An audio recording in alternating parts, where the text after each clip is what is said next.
Today or tonight is the 14th of Feb 2015, and the first question that we have for today is from Abdul Rahman. She says, what's the ruling on celebrating Valentine's Day? And we could go on talking about the history of Valentine's Day and its origin as a pagan festival, then turned into a Christian festival. And it's sufficient for us as Muslims to know that it has nothing to do with Islam. And it's called Saint Valentine's Day. So it's even not related to Islam, it's related to other religions. But I will not go to that.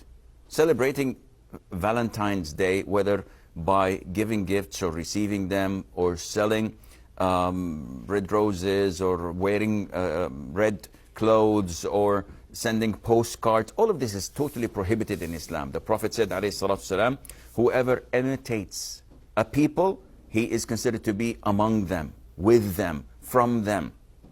And this is very scary, because it shows that if you imitate these people, then there's a possibility that you will be with them on the Day of Judgment and part of them.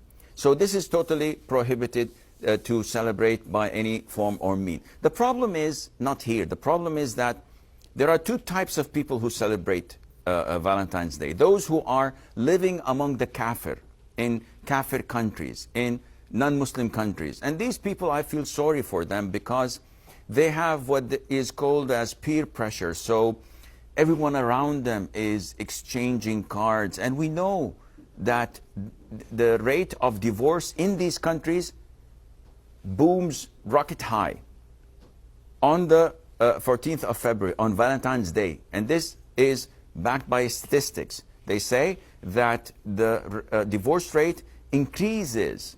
Why is that? Because so much infidelity, so much cheating over your spouse, because you feel under the peer pressure that this is the time to express my love to someone I'm not allowed to love. But at the end of the day, you have to express yourself. You have to get out of the closet. You have to do this and that, and then we know what happens. Islam totally opposes that. The second type of people who celebrate Valentine's Day are those who are living among us, among the Muslims, in Muslim countries. And I feel sorry for them as well, because some of them are ignorant. Simply, they give their wives, legitimate love that is, they give their wives or their spouses a gift on that day, commemorating that they have love among themselves, and this is totally prohibited. Muslim loves his spouse or her spouse 24/7, the whole year, not to express it in one day per year and pretend that to love one another. The other type of people who celebrate this are those who are indulged in haram relationships. So boyfriend, girlfriend, colleague at school, and no matter how many times scholars tell them that this is haram, this is against Islam, blah, blah, blah, they would not listen, because they have this rebellious feeling. They inside do not love Islam. They want to rebel. They feel this resentment. They have this inferiority complex in them, feeling that whatever Islam tells them to do makes them second class. So they want to excel, so they think. So they want to be someone else. And the only way to do this is to celebrate Christmas, New Year's, Halloween. Imagine in Saudi Arabia and the Arabian countries, some of them celebrate Halloween. You find boys and girls walking down the street with a dog. What is this? Is this part of a culture? Is this part of a religion?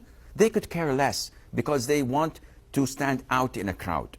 And whoever does this ends up in hell. As the Prophet tells us, not to wear libas al-shuhra, not to look to be famous or identified by a certain way of style that you are following. So Valentine is totally prohibited, and it's not part of Islam, and it's a major sin to celebrate it, and Allah Azza wa Jalla knows best.